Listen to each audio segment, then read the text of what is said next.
जिंदाबाद छात्र एकता जिंदाबाद छात्र एकता जिंदाबाद।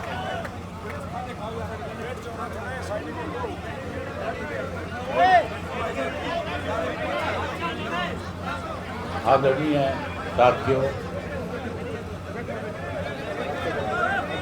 मैं कोई आपके बीच में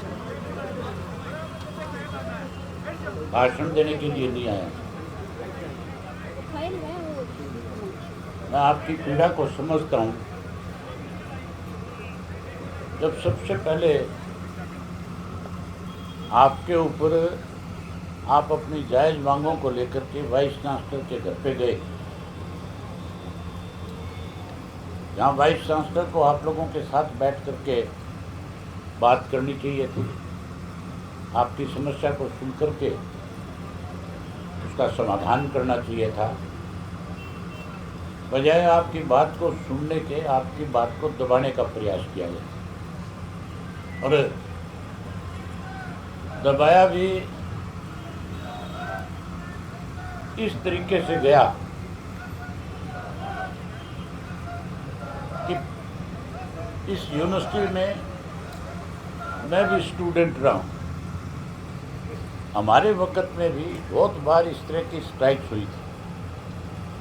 बहुत बार वाइस चांसलर जो है हमारी बात को सुनता नहीं था और हम उसको अपनी बात उसके सामने रखने के लिए उसके ऑफिस का भी घेराव करते थे, उसके घर का भी घेराव करते थे और आखिर में वीसी को आकर के हमारे बीच में खड़ा होकर के सारी बातें सुन करके जो हमारी जायज़ मांगे होती थी उसको मानना पड़ता था। कभी भी इस तरह का किसी भी वाइस चांसलर के वक्त में इस तरह के हालात नहीं पैदा हुए कि प्रोफेसर और स्टूडेंट्स भी आपस में आमने सामने खड़े हुए हों।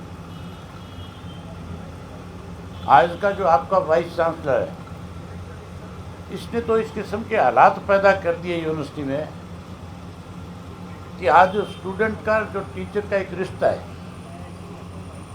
उस रिश्ते में भी कहीं ना कहीं जहर घोलने का काम किया है। जिस ढंग से कुछ प्रोफेसर्स को अपने साथ लेकर के स्टूडेंट्स के ऊपर लाठीचार्ज किया, उनको घायल किया, उनको चोटें पहुंचाई और उसके बाद आपकी बात को सुनने की बजाय कहीं ना कहीं आपको यहाँ बैठने पे मजबूर किया। मेरे से पहले हमारी पार्टी की तरफ से आपके बीच में हमारे आईओएसओ जो हमारा स्टूडेंट ऑर्गेनाइजेशन है, उसको जो पूरे प्रदेश में आईओएसओ का जो जगह जगह पे उन्होंने जो संगठन बनाया, उसको देखने वाले अर्जुन सिंह आपके बीच में आपको आश्वासन भी दे करके गए और खुल करके कह के भी गए कि हम आपके साथ हैं। हमारी आईओसी की यूनिट जो है वो लगातार आपके साथ पिछले 13 दिन से बीच में आपके रह करके आपकी इस लड़ाई में आपका सहयोग कर रहे हैं। मैं आज इसलिए आया हूँ कि समर्थन और सहयोग तो हमारा है ही है, लेकिन मैं वाइस चांसलर को ये कहने के लिए आया हूँ आपके माध्यम से, इन खास करके प्रेस के लोगों के माध्यम से, और प्रशासन को भी, जो लोकल प्रशासन जो है यहाँ का, उसको भी ये बताने आया हूँ कि जिन लोगों के खिलाफ एफआईआर में नाम दिए गए, जिन जिन प्रोफेसर ने खुद ने हाथों में लाठियाँ उठा करके, डंडे उठा करके स्टूडेंट्स को पीटने का काम किया, चोटें पहुँचाई है, चाहे उसमें रजिस्ट्रार है, चाहे कोई प्रोफेसर है, चाहे कोई सिक्योरिटी का आपका चीफ सिक्योरिटी अफसर है, उन सब को खिलाफ कार्रवाई होनी चाहिए और उनको तुरंत गिरफ्तार करना चाहिए। जहाँ उनको गिरफ्तार करे, वहीं जो स्टूडेंट का एक अधिकार है, हर यूनिवर्सिटी नहीं पूरी दुनिया के अंदर जो भी इंटेलिजेंट स्टूडेंट्स होते हैं, जो 80%, 70%, 75% मार्क्स लेते हैं, वहाँ पे हर बच्चे को स्कॉलरशिप दी जाती है। दुनिया की यूनिवर्सिटी तो हमारे बच्चों को बुला करके स्कॉलरशिप दे करके पढ़ाने का काम करती है, और हमारी अपनी यूनिवर्सिटियों में जहाँ स्कॉलरशिप दी जा रही थी, उनको वाइस चांसलर अपने तानाशाह रवैये के साथ बंद कर रहा है। उसको बंद करने की बजाय उस स्कॉलरशिप को जहाँ 10,000 दिया जा रहा था 10 के बजाय, क्योंकि समय के अनुसार हर चीज़ में बदलाव आता है, इस स्टाइफंड को बढ़ाना चाहिए ताकि स्टूडेंट का और ज़्यादा हौसला बढ़े और उसको उसकी पढ़ाई में कोई दिक्कत ना आए। खास करके गरीब जो बच्चे हैं जो फीस भरने में असमर्थ है, उन बच्चों को इससे एक मदद मिलती है, उनका स्कॉलरशिप भी बढ़े। मैं इसके लिए गवर्नर से भी बात करूंगा और मैं इसके लिए चीफ मिनिस्टर से भी बात करूंगा। उसके साथ साथ विधानसभा का जब सेशन आएगा उस सेशन में आपकी लड़ाई को बहुत अच्छे ढंग से लड़ेंगे और सरकार को इस बात के लिए हाउस में मजबूर करेंगे कि सरकार को ये कहना पड़ेगा कि हम वाइस चांसलर भी बदलेंगे, उसको भी हटाएंगे और उसके साथ साथ जिन लोगों ने स्टूडेंट्स के साथ ज़बरदस्ती करी है, मारपीट की है, उनके खिलाफ भी सख्त कार्रवाई हो, ये बात भी रखेंगे। मैं तो आपसे एक और बात कहने आया हूँ। आपके बैठने से मानने वाले लोग नहीं है।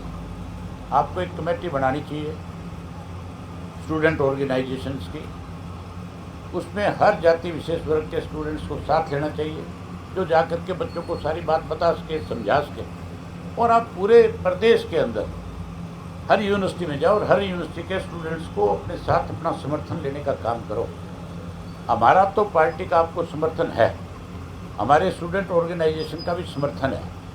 दूसरी जगह भी जहाँ जहाँ आप जाओगे वहाँ पे हमारे आईएसओ के जो बच्चे हैं, जो वहाँ पे पदाधिकारी हैं, वो आपके साथ खड़े होंगे और वो आपकी इसमें मदद करेंगे। और आप इसमें एक बड़ी महापंचायत बुलाओ जिसमें सारी पॉलिटिकल पार्टियों के लोगों से भी कहो कि वो सारे आएँ और आकर के आपको समर्थन दे करके जाएँ। आज इस पर राजनीति करने की जरूरत नहीं।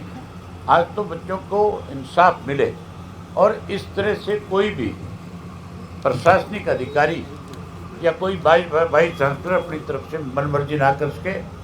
इसके लिए आप लोग जब भी हमें बुलाओगे आपके बीच में, हम आपके बीच में आएंगे और आपको खुल करके आपका साथ और समर्थन देने का काम करेंगे। इसके लिए अगर आप कोई बड़ा फैसला लोगे तो उस फैसले में भी हम आपके साथ खड़े हो जाएंगे।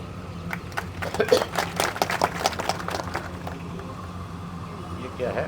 24 तारीख की वीसी के लिए लिख के दिया जी, उस पर भी 120 भी लगनी चाहिए, साजिश धारा इलान तो वही 24 तारीख की महापंचायत है। बस तुम अपनी महापंचायत बुलाओ, उस महापंचायत के अंदर मैं हमारी पार्टी के साथियों की जिम्मेवारी लगाऊंगा। वो खुल करके आपका समर्थन करके जाएंगे और खुल करके आपके साथ खड़े होकर के आपकी इस लड़ाई में आपके शामिल होंगे। और मैं बहुत अच्छे से इस बात को जानता और समझता हूँ कि स्टूडेंट को किस किस तरीके से यूनिवर्सिटी के अंदर प्रशासन की तरफ से और यूनिवर्सिटी के प्रशासन की तरफ से दबाने के बहुत बार प्रयास हुए। मैंने इस यूनिवर्सिटी में पढ़ते हुए इस किस्म के हालात भी देखे कि भजन लाल जी मुख्यमंत्री थे और हम स्ट्राइक पे थे, और जब हम मुख्यमंत्री से मिलने गए तो मुख्यमंत्री ने हमारी बात सुनने की बजाय हमें लताड़ लगा करके बाहर निकालने का प्रयास किया। लेकिन स्टूडेंट्स की एकता इतनी ज़्यादा ताकतवर होती है, इतनी ज़्यादा मजबूत होती है कि हमारे साथ ना केवल एचयू के बच्चे थे बल्कि जितने भी कॉलेज थे बाहर में, चाहे डीएवी कॉलेज था, जाट कॉलेज था, गवर्नमेंट कॉलेज था, सब कॉलेजों के बच्चे हमारे साथ जुड़े। और हमने भजन लाल को भी इसी यूनिवर्सिटी के प्रांगण से चीफ मिनिस्टर होते हुए भी भगा करके गाड़ी में बैठाने का काम किया था। ये वीसी तो कोई बड़ी चीज़ नहीं है।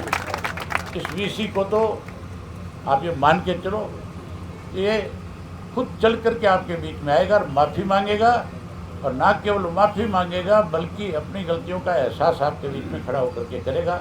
इस किस्म के हालात पैदा करना आप लोगों के हाथ में है। आप पूरे प्रदेश भर में जाओ और प्रदेश भर से स्टूडेंट्स का समर्थन लो, सारी पॉलिटिकल पार्टियों के पास जाओ। भाजपा की नीति रही है हमेशा से कि लोगों को लंबे समय तक एजिटेशन पे बैठा करके कमज़ोर करना। आपने देखा नहीं, किसान आंदोलन को तोड़ने के लिए इन्होंने 1 साल तक उनको बैठने पे मजबूर किया था, लेकिन उनकी ताकत इतनी बड़ी हो गई थी, उनको इतने बड़े समर्थन मिल गए थे कि आखिर प्रधानमंत्री को भी मजबूर होना पड़ा था, उसको भी माफ़ी मांगनी पड़ी थी देश के किसान से। आप सब जगह जाओ, अपना समर्थन लो। 24 की महापंचायत में भी आप सब राजनीतिक दलों को भी बुलाओ, ताकि आज बारी बारी से जो है, ये कहा जाता है कि ये राजनीतिक आंदोलन हो जाएगा। इसमें क्यों हमारे बच्चे नहीं पढ़ते? हर पार्टी के, हर वर्ग के बच्चे आज यूनिवर्सिटी के स्टूडेंट हैं कि नहीं है? सारे पढ़ते हैं कि नहीं पढ़ते? हमारे बच्चों पे कोई किसी तरह से, इस तरह से ज़बरदस्ती करे तो क्या हमारी जिम्मेवारी नहीं बनती कि हम आपके साथ आकर के खड़े हों? तो आप निश्चित रहो, हम आपके साथ हैं। इसके लिए जितना भी आप कहोगे उतनी हम आपकी मदद करेंगे, हर तरह की मदद करेंगे, और आपके आंदोलन को ताकत मिले, इसके लिए मैं अपने पार्टी के सब साथियों की जिम्मेवारी भी लगाऊंगा। वो आपके बीच में आकर के समय समय पे आपके एडवाइज़र बनने का भी काम करेंगे। यही बात आपसे कहने के लिए आया था। मैं उम्मीद करूंगा कि आप सब इस आपको हर तरह से कमज़ोर करने की कोशिश करेंगे, तोड़ने की कोशिश करेंगे, लेकिन इस HU का एक इतिहास रहा है। यहाँ पे जब कभी भी प्रशासन के, यूनिवर्सिटी के प्रशासन ने स्टूडेंट्स को दबाने और कुचलने की कोशिश करी, हमेशा स्टूडेंट ने जो मांग रखी, उस मांग को मजबूर होकर के वाइस चांसलर को पूरा करना पड़ा। हमने तो इस यूनिवर्सिटी में रहते हुए 3-3 महीने चंडीगढ़ जाकर के जेल की रोटियां खाने का काम किया है। आपको इसके लिए लंबी लड़ाई लड़नी पड़ेगी, लेकिन हम आपके साथ रहेंगे। आपका बहुत धन्यवाद। जय हिंद, जय भारत।